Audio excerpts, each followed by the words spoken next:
it seems to me like a almost dispositive thing, like a really important part of this, that President Biden supports doing this. I mean, the beneficiary of these open-ended authorizations where military force can be used anywhere in the world indefinitely without it ever having to come back to Congress for their say-so. The beneficiary of that is the commander-in-chief, who can then order military action without having to consult with Congress. For a president to say, you know what?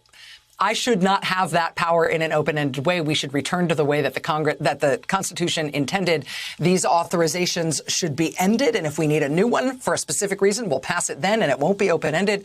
That just seems like a counterintuitive thing for a president to agree to. Was that essentially the spark to finally get this done after all the debate that you and Congresswoman Lee have led on this over all these years?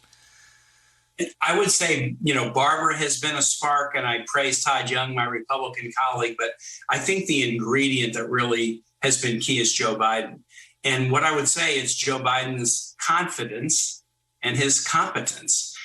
No one who has been president of the United States since LBJ has understood more the powers of the Article I branch, Congress, than Joe Biden. I mean, 36 years in the Senate, chairman of the Senate Foreign Relations Committee.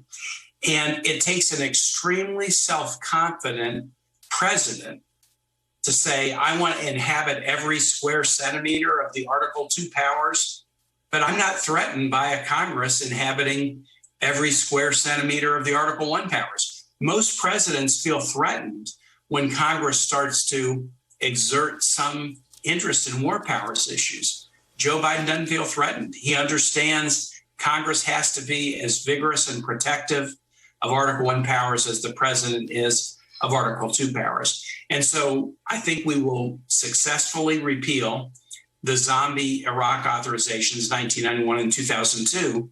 And then my hope is by September, the 20th anniversary of the 2001 authorization to wage war against non-state terrorist groups who attacked us, I think we will hopefully reach a handshake deal with the White House about the way to more narrowly describe and describe to the American public and provide limits on our actions against non-state terrorist groups. And we're working very closely with the White House on this. And it's just night and day to have a White House that wants to work on this versus one that sees it as a threat to their own prerogatives.